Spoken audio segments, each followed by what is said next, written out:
भंडारा जिले की साकोली नगर परिषद चुनाव को लेकर पूरे जिले की नजरें यहां टिक गई हैं, क्योंकि यह क्षेत्र कांग्रेस नेता और विधायक नाना पटोले का विधानसभा क्षेत्र है। ऐसे में यहां का चुनाव खासा अहम माना जा रहा है। भंडारा जिले से लेकर दिल्ली की राजनीति में अपनी मजबूत पहचान रखने वाले नाना पटोले का साकोली विधानसभा क्षेत्र इस समय चुनावी माहौल से सराबोर है। साकोली नगर परिषद के लिए चुनावी रणभेरी बज चुकी है। यहां पर अब तक भाजपा का दबदबा रहा है, लेकिन स्थानीय स्तर पर ही भाजपा के खिलाफ विकास न करने की शिकायत उठने लगे हैं। कांग्रेस पर परिवारवाद का आरोप लगाने वाली भाजपा ने इस बार स्वयं पूर्व विधायक हेमकृष्ण कापगते की बहू को मैदान में उतारा है। इससे भाजपा पर परिवारवाद का ही ठप्पा लग गया है। सभी राजनीतिक दल स्थानीय मुद्दों के साथ जनता के बीच पहुंच रहे हैं और नगर परिषद पर कब्जा जमाने की कोशिश में जुट गए हैं।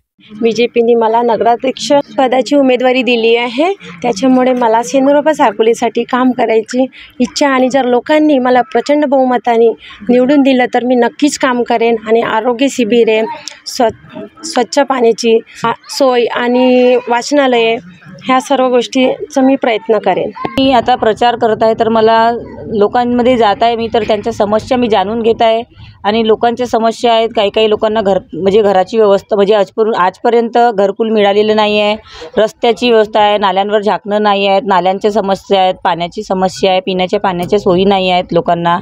तर मी जर नगराध्यक्ष मला जर लोकांनी निवडून दिलं तर मी नक्कीच ते पूर्ण करण्याचा प्रयत्न करीन आणि आपले कार्य करत राहीन। कांग्रेस नेता नाना पटोले ने भाजपा पर जमकर निशाना साधा।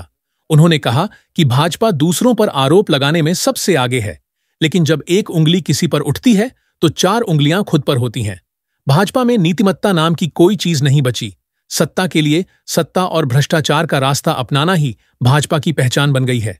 जनता के सम्मान और जनहित का कार्य कांग्रेस कर रही है, इसलिए इस बार स्पष्ट रूप से परिवर्तन की लहर दिखाई दे रही है। भाजप असा हे पक्ष की दुसरा आरोप लावायचं, त्यांना हे माहित नाही की एक बोट आपण दुसऱ्याकडे केले तर 4 बोट आपल्याकडे आहे।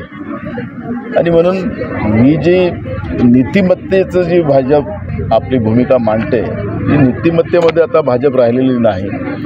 भाजप एनकेन प्रकारे सत्ता आणि सत्तेतून भ्रष्टाचार आणि सर्वसामान्य लोकांच्या अधिकाराला चिरडण्याचं काम, सत्तेच्या भरोशा करण्याचं काम भाजप करते आहे आणि हे आता लोकांना कळलेलं आहे। आणि म्हणून लोकांना पर्याय एकच आहे की काँग्रेसच एक पर्याय आहे की जो लोकशाहीला घेऊन आणि लोकांचा सन्मान ठेवून विकासाला साथ देणारा पक्ष काँग्रेस आहे आणि त्यामुळे एक परिवर्तनाची लाट आपल्याला पाहायला मिळते आहे।